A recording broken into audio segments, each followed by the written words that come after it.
India में शुरू नहीं हुआ है, लेकिन इसके बावजूद भी इन्वेस्टर्स का इंटरेस्ट जियो फाइनेंशियल सर्विसेज में इतना ज्यादा इसीलिए है क्योंकि बहुत सारे इन्वेस्टर्स को ये लगता है कि जियो फाइनेंशियल सर्विसेज जो है वो फाइनेंशियल सेक्टर को डिसरप्ट करने वाला है, जिस तरीके से उन्होंने टेलीकॉम सेक्टर को डिसरप्ट किया था। और अभी जियो फाइनेंशियल सर्विसेज जो अलग अलग फाइनेंशियल सर्विसेज और प्रोडक्ट्स लेके आ रहा है, उसके लिए वो एक प्रूवन बिजनेस मॉडल को फॉलो कर रहा है, जिसको ऑलरेडी सालों पहले चाइना में अलीपे, जो कि आज के टाइम में एंट ग्रुप है, उसने सक्सेसफुली इंप्लीमेंट करके चाइना का बिगेस्ट फाइनेंशियल सर्विस कंपनी बन गया था। और एंट ग्रुप ने इसे कैसे इंप्लीमेंट किया था और अभी जियो फाइनेंशियल सर्विसेज इंडिया में इसे किस तरीके से इंप्लीमेंट करना चाहता है, उसके बारे में ऑलरेडी हमने जियो फाइनेंशियल सर्विसेज के डिटेल्ड केस स्टडी में डिस्कस किया है। अगर आप चाहे तो उस वीडियो को जाकर रेफर कर सकते हैं। So just to give you an idea, Alipay, जिसको आज के टाइम में एंट ग्रुप बुलाया जाता है, उसने क्या किया था, उसने अपने पेरेंट कंपनी के नेटवर्क और यूजर बेस को लेवरेज किया था, क्योंकि अलीबाबा के जो ई कॉमर्स प्लेटफॉर्म्स है वहां पर करोड़ों यूजर्स रजिस्टर्ड है, करोड़ों यूजर्स वहां पर शॉपिंग करते हैं और उनके पास करोड़ों यूजर्स के ट्रांजैक्शन डेटा है और उनके बाइंग पैटर्न और स्पेंडिंग हैबिट्स है। और इसी डेटा को यूटिलाइज करके अलीपे ने जो छोटे स्मॉल बिजनेस ओनर्स है और जो मर्चेंट्स है और जो माइक्रो कॉर्पोरेशंस है एंड फाइनली जो एंड यूजर्स है, उनको अपने सर्विसेज और प्रोडक्ट्स बेचे। और ये काम अलीपे बहुत सस्ते कॉस्ट पे कर पाया था। और अलीपे ने जो करोड़ों यूजर्स को रीच किया था और उन्हें अपने प्रोडक्ट्स एंड सर्विसेज बेचा था, वही अगर चाइना के जो एस्टैब्लिश्ड ट्रेडिशनल फाइनेंशियल कंपनीज है अगर वो करने जाते तो उन्हें इतना ज्यादा पैसा स्पेंड करना पड़ता कि वो पोटेंशियली लॉसेस में चले जाते। और यही था अलीपे का कॉम्पिटिटिव एडवांटेज, जिसकी मदद से वो चाइना का बिगेस्ट फाइनेंशियल सर्विस कंपनी बन गया। और अभी यही एग्जैक्ट बिजनेस स्ट्रेटजी जियो फाइनेंशियल सर्विसेज भी इंप्लीमेंट करना चाहता है, जहां पर वो रिलायंस का जो इकोसिस्टम नेटवर्क है उसको लेवरेज करना चाहता है, जिसमें 18,000 से ज्यादा स्टोर्स है, 448 मिलियन से ज्यादा मोबाइल और फिक्स्ड लाइन सब्सक्राइबर्स है, 249 मिलियन रजिस्टर्ड रिटेल आउटलेट के कस्टमर्स है और इनके सारे स्टोर्स में 780 मिलियन से ज्यादा फुटफॉल्स है, 3 मिलियन से ज्यादा मर्चेंट पार्टनर्स है और 250,000 से ज्यादा माइक्रो एंटरप्राइजेस है। और अभी जियो फाइनेंशियल सर्विसेज को ये जो रेडीमेड कस्टमर बेस मिल रहा है, उसी कस्टमर बेस को अगर कोई traditional financial services company acquire करना चाहता है तो उसको हजारों करोड़ों रुपए स्पेंड करने पड़ सकते हैं, जिसकी वजह से ये जो रेडीमेड कस्टमर बेस जियो फाइनेंशियल सर्विसेज को मिल रहा है वो उसका सबसे बड़ा कॉम्पिटिटिव एडवांटेज है। और इसी रीजन की वजह से बहुत लोग ये बताते हैं कि Jio financial services financial service industry को डिसरप्ट करने का केपेबल है। लेकिन अभी जियो फाइनेंशियल सर्विसेज के सामने एक बहुत बड़ा कॉम्पिटिशन आ गया है, क्योंकि जिस टाइम अलीपे ने अपने बिजनेस स्ट्रेटेजी के जरिए चाइना के फाइनेंशियल सर्विस इंडस्ट्री को डिसरप्ट किया था, उस टाइम चाइना में एस्टैब्लिश्ड फिनटेक कंपनीज नहीं थे जिनके पास लार्जर कस्टमर बेस या ट्रांजैक्शन डेटा हो। तो इसीलिए अलीपे को चाइना में एक ऑटोमेटिक अनफेयर एडवांटेज मिल गया था। लेकिन आज के टाइम में अगर आप भारत में देखेंगे तो जियो फाइनेंशियल सर्विसेज के अगेंस्ट न्यू जनरेशन कंपनीज खड़े हैं, जिसके पास भी वही लेवरेज है जो जियो फाइनेंशियल सर्विसेज के पास है। और ये न्यू जनरेशन फिनटेक कंपनीज भी इंडस्ट्री को डिसरप्ट करने के केपेबल है। बट हाँ, यहां पर कुछ लोग ये पूछ सकते हैं कि सर, रिलायंस के पास तो बहुत पैसा है, वो पैसों के दम पे किसी भी कंपटीशन को इजीली मार्केट से बाहर कर सकता है। I agree with this. लेकिन ये जो न्यू जनरेशन कंपनीज है, इनके पास भी बहुत पैसा है, क्योंकि इन न्यू जनरेशन फिनटेक कंपनीज के जो पेरेंट कंपनीज है वो भी रिलायंस की तरह मार्केट लीडर्स है। और अभी ये न्यू जनरेशन फिनटेक कंपनीज उन्हीं फाइनेंशियल सर्विसेज और प्रोडक्ट मार्केट में आना चाहता है जिसमें अभी जियो फाइनेंशियल सर्विसेज एक बड़े पैमाने पे एंटर करने की कोशिश करेगा। तो जो अनफेयर एडवांटेज अलीपे को चाइना में मिला था, वही अनफेयर एडवांटेज अभी जियो फाइनेंशियल सर्विसेज के पास भी है, जो ट्रेडिशनल फाइनेंशियल कंपनीज के पास नहीं है। लेकिन अभी ये जो न्यू जनरेशन फिनटेक कंपनीज है, अगर इनके पास भी वही अनफेयर एडवांटेज है जो जियो फाइनेंशियल सर्विसेज के पास है, तो बहुत लोगों के माइंड में यह सवाल आ सकता है कि फाइनेंशियल सर्विस इंडस्ट्री को डिसरप्ट करने का जो एक्सपेक्टेशन है जो जियो फाइनेंशियल सर्विसेज से किया जा रहा है, क्या आज के टाइम में वो एक्सपेक्टेशन रियलिस्टिक है? क्या जियो फाइनेंशियल सर्विसेज ऐसे न्यू जनरेशन फिनटेक कंपनीज के अगेंस्ट इफेक्टिवली कंपीट कर पाएगा या नहीं कर पाएगा? और इस मैसिव कंपटीशन के बाद भी क्या जियो फाइनेंशियल सर्विसेज सच में अपने प्रोमिसेस को डिलीवर कर पाएगा या नहीं कर पाएगा? एंड फाइनली, ये जो न्यू जनरेशन फिनटेक कंपनीज है जो जियो फाइनेंशियल सर्विसेज के अगेंस्ट कंपीट करेंगे, ये कौन है, इसके बारे में अभी हम डिटेल में समझने की कोशिश करेंगे। लेकिन इससे पहले कि हम आगे बढ़े, ऐसे क्वालिटी कंटेंट के बदले अगर आप मुझे और मेरी टीम को अप्रिशिएट करना चाहते हैं तो ये जो वीडियो के ऊपर लाइक बटन है, इसे प्रेस करके आप वीडियो को लाइक कर सकते हैं। और रेगुलर अपडेट्स के लिए आप हमारे फ्री टेलीग्राम चैनल भी ज्वाइन कर सकते हैं। और उसके साथ साथ जो हमने Q&A सेशन कल किया था, उसका वीडियो हमने कम्युनिटी मेंबर्स के लिए अपडेट कर दिया है, तो आप जाके उस वीडियो को भी देख लीजिए। और हाँ, अगर आप फ्यूचर Q&A सेशंस में पार्टिसिपेट करना चाहते हैं और अपना सवाल पूछना चाहते हैं तो आप हमारे लर्निंग कम्युनिटी को ज्वाइन कर सकते हैं। और लर्निंग कम्युनिटी में आपको कुछ एक्सक्लूसिव वीडियोस भी देखने का मौका मिलेगा। और लर्निंग कम्युनिटी ज्वाइन करने के लिए हमारे चैनल के ऊपर जो ज्वाइन बटन है उसके ऊपर क्लिक करके आप हमारे लर्निंग कम्युनिटी को ज्वाइन कर सकते हैं। और वही अगर आप लर्निंग कम्युनिटी बिल्कुल फ्री में ज्वाइन करना चाहते हैं तो आप डीमैट अकाउंट ओपन कर सकते हैं। और डीमैट अकाउंट ओपन करने के लिए आप हमारे व्हाट्सएप चैट सपोर्ट पे रीच कर सकते हैं। तो चलिए अभी डिस्कशन को आगे बढ़ाते हैं और सबसे पहले ये जो न्यू जेन फिनटेक कंपनीज है इनके बारे में डिस्कस करते हैं। तो ये जो न्यू जेन फिनटेक कंपनीज है, इनके पास एक बहुत बड़ा कस्टमर बेस है और इनके प्लेटफॉर्म्स पे huge number of financial transactions होते हैं, यानी इनके पास लोगों का ट्रांजैक्शन डेटा है। And more over, in companies को लोग ट्रस्ट भी करते हैं। और अगर लोगों को और कस्टमर्स को किसी कंपनी पे भरोसा है तो वो ऐसे कंपनीज के जो नए प्रोडक्ट्स एंड सर्विसेज है उसको इजीली एक्सेप्ट भी करते हैं। एंड मोस्ट इंपॉर्टेंटली, आज के टाइम में ये कंपनीज फाइनेंशियल सेक्टर सेक्टर के की प्लेयर्स और इंपॉर्टेंट प्लेयर्स बन चुके हैं। और ये की प्लेयर्स है फोन पे और गूगल पे।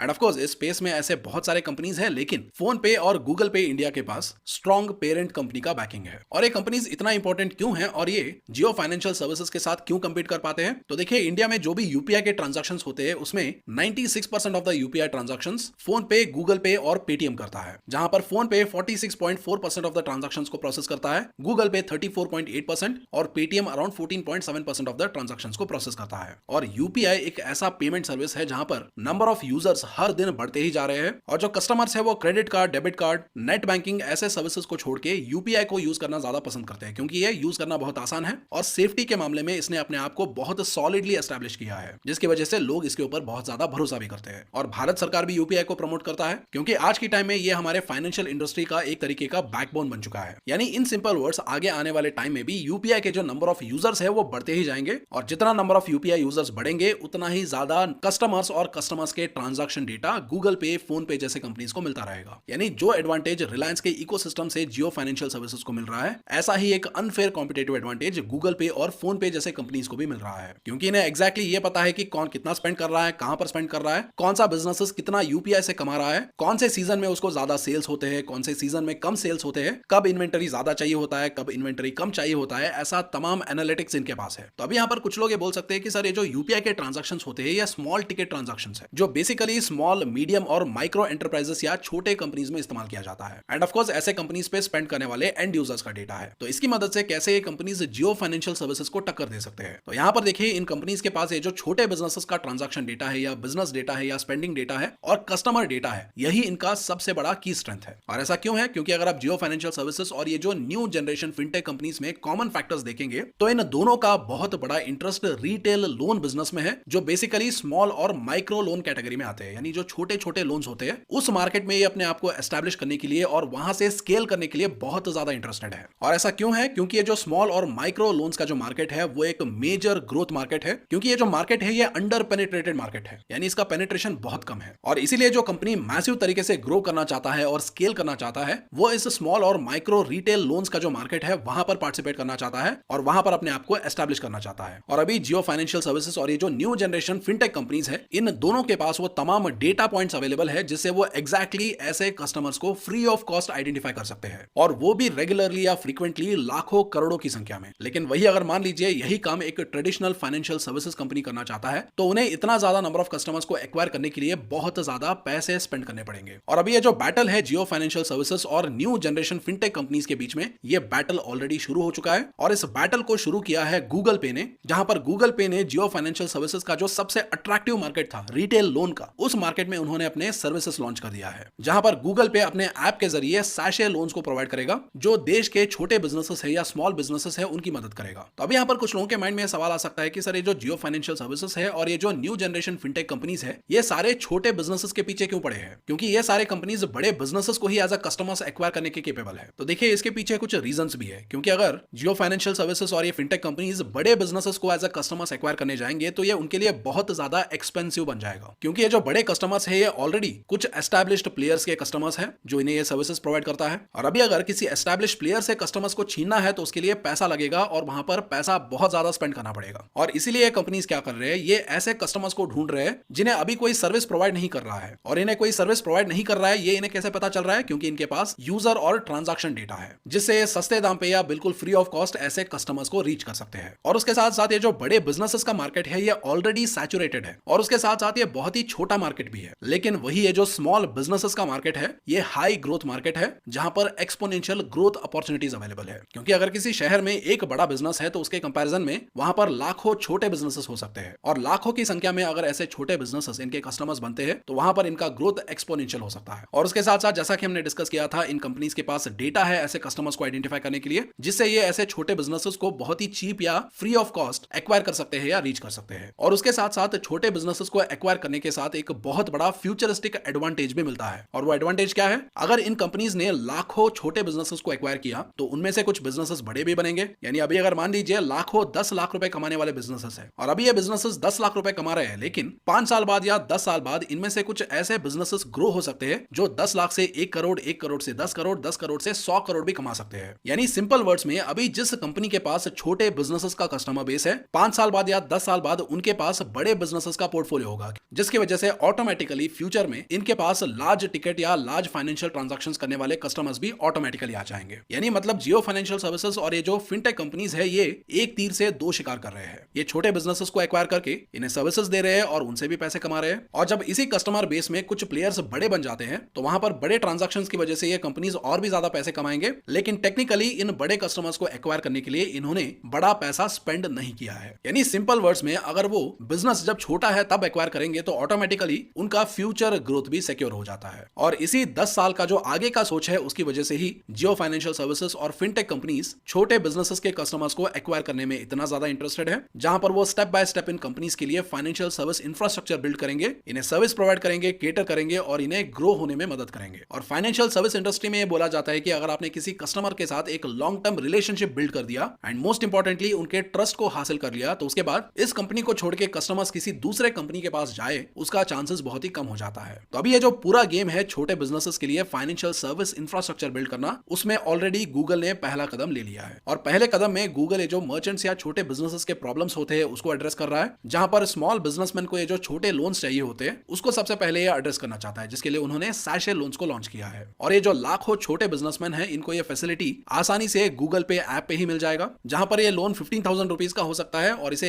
एक शॉर्टर टाइम पीरियड, मान लीजिए 5 दिन, 10 दिन, 1 हफ्ते या 1 महीने के लिए भी लिया जा सकता है। और इन पैसों को वापस पे करने का जो टर्म्स है उसको भी गूगल ने आसान बना दिया है, जहां पर ये जो रीपेमेंट का अमाउंट है वो एज लो एज 111 रुपीज हो सकता है। तो अभी यहाँ पर कुछ लोग ये पूछ सकते हैं कि सर ये क्या हो रहा है, गूगल तो एक टेक्नोलॉजी कंपनी है ना, और एक टेक्नोलॉजी कंपनी लोन बिजनेस में without any experience from the scratch क्यों स्टार्ट करना चाहेगा। और जनरली अगर कोई कंपनी ऐसा करता है तो उसका फेलियर के चांसेस भी बढ़ जाएंगे। तो ये जानते हुए भी गूगल रिटेल लोन बिजनेस में क्यों आ रहा है। तो देखिए यहाँ पर गूगल का स्ट्रेंथ क्या है, उसके पास कस्टमर डेटा है और ट्रांजैक्शन डेटा है, उसके जरिए वो उन कस्टमर्स तक एग्जैक्टली पहुंच सकता है जिनको लोन रिक्वायरमेंट है। लेकिन इसका मतलब ये नहीं है कि गूगल को खुद का एक लोन डिपार्टमेंट बनाना पड़ेगा and from the scratch loan business को क्रैक करके वहां से एक्सपीरियंस गेन करना पड़ेगा, ऐसा बिल्कुल भी नहीं है। बल्कि गूगल क्या करेगा, गूगल एक एक्सपीरियंस्ड पार्टनर को लेके आएगा और इस पार्टनर को ऑलरेडी लोन के बिजनेस में सालों का एक्सपीरियंस होगा और यह पार्टनर लोन देने का और लोन लेने का बिजनेस संभालेगा और गूगल जो है वो कस्टमर्स को इस पार्टनर के पास लेके आएगा और वो ट्रांजैक्शंस को फैसिलिटेट करेगा। और अगर वैसे देखा जाए तो जियो फाइनेंशियल सर्विसेज भी यही कर रहा है, जहां पर वो अलग अलग सर्विसेज के लिए फर्म्स के साथ एसोसिएट कर रहा है और जॉइंट वेंचर्स बिल्ड कर रहा है। जैसे कि म्यूचुअल फंड्स के लिए जियो फाइनेंशियल सर्विसेज ने ब्लैक रॉक के साथ पार्टनरशिप किया है, उसी तरीके से जियो पेमेंट्स बैंक लिमिटेड भी एक जॉइंट वेंचर है, जियो लाइफ इंश्योरेंस और जियो जनरल इंश्योरेंस भी एक जॉइंट वेंचर है। और अभी अगर आप गूगल इंडिया की बात करें तो गूगल इंडिया ने डीएमआई फाइनेंशियल्स के साथ लोन सर्विसेज प्रोवाइड करने के लिए पार्टनरशिप किया है और उसी तरीके से फ्यूचर में ये और भी ज्यादा पार्टनर्स लेके आएगा और इन पार्टनर्स के जरिए अलग अलग फाइनेंशियल सर्विसेज के जो बिजनेसेस है उसमें एंटर करेगा, जैसे कि इंश्योरेंस हो गया, बैंकिंग हो गया, ब्रोकिंग हो गया, एएमसी एंड म्यूचुअल फंड्स वगैरह वगैरह। एंड ऑफ कोर्स गूगल ने अलग अलग फाइनेंशियल सर्विसेज के वर्टिकल्स में एंटर करना शुरू भी कर दिया है, जहां पर अभी वो मर्चेंट्स के लिए क्रेडिट लाइन सर्विस प्रोवाइड कर रहा है और मर्चेंट्स को ये क्रेडिट लाइन सर्विस प्रोवाइड करने के लिए उसने ई पे लेटर के साथ पार्टनरशिप किया है और इस क्रेडिट लाइन सर्विस के जरिए वो मर्चेंट्स और छोटे बिजनेसमैन के जो वर्किंग कैपिटल रिक्वायरमेंट होता है उसको केटर कर रहा है। और गूगल के जरिए जो क्रेडिट लाइन सर्विस मिल रहा है मर्चेंट्स को, उसके जरिए ये डिस्ट्रीब्यूटर से स्टॉक्स और सप्लाईज को खरीद सकते हैं ऑनलाइन और ऑफलाइन दोनों तरीके से। और मर्चेंट्स का जो ट्रांजैक्शन डेटा है उसके बेसिस पे गूगल ये आसानी से पता लगा सकता है कि कौन सा मर्चेंट या छोटा बिजनेस कब और कितना माल खरीदता है, उस माल को खरीदने के लिए उन्हें कितना पैसे चाहिए और इस माल को कितने टाइम पे बेच पाते हैं और कितने टाइम पे वो पैसा वापस लौटा पाते हैं। ये सारा गूगल जो है वो अपने एनालिटिक्स से पता लगा सकता है। और अभी ये जो डिस्ट्रीब्यूटर्स जहां से ये छोटे बिजनेसेस और मर्चेंट्स माल खरीदते हैं, ये डिस्ट्रीब्यूटर्स भी गूगल के कस्टमर्स हैं, तो वहां से गूगल ये भी पता लगा सकता है कि कौन सा डिस्ट्रीब्यूटर कितने कॉस्ट पे माल बेच रहा है। और ये जो मर्चेंट्स और स्मॉल बिजनेसेस के डेटा के बेसिस पे ये इन डिस्ट्रीब्यूटर्स को ये बता सकता है कि सेल्स बढ़ाने के लिए कब ये डिस्काउंट दे सकते हैं और कितना डिस्काउंट दे सकते हैं। तो अभी इन दोनों को गूगल अगर लोन के रूप में पैसा भी दे रहा है, कस्टमर्स भी दे रहा है और सेल्स भी बढ़ाने के लिए मदद कर रहा है, तो ये गूगल को छोड़ के क्यों जाएंगे, एज सिंपल एज दैट। और अभी ये क्रेडिट लाइन सर्विस गूगल पे ऐप पे मिल रहा है और इसी क्रेडिट लाइन सर्विस को यूपीआई के जरिए प्रोवाइड करने के लिए गूगल ने आईसीआईसीआई बैंक के साथ भी कोलैबोरेट किया है। और सिर्फ यही नहीं, गूगल पे ऐप के जरिए पर्सनल लोन्स प्रोवाइड करने के लिए गूगल ने एक्सिस बैंक के साथ भी पार्टनरशिप किया है। यानी सिंपल वर्ड्स में अभी गूगल जो है जियो फाइनेंशियल सर्विसेज का जो मार्केट है उसमें उतर गया है और वहां पर वो अभी sachet loans, credit line on Google Pay, credit line on UPI, personal loans, इन तमाम सर्विसेज को प्रोवाइड करना शुरू कर रहा है। और आने वाले टाइम में एक्सपेक्टेड है कि गूगल जो है वो और भी बहुत सारे कंपनीज के साथ पार्टनरशिप करेगा और उनके जरिए बाकी के जो फाइनेंशियल सर्विसेज और प्रोडक्ट्स है, जैसे कि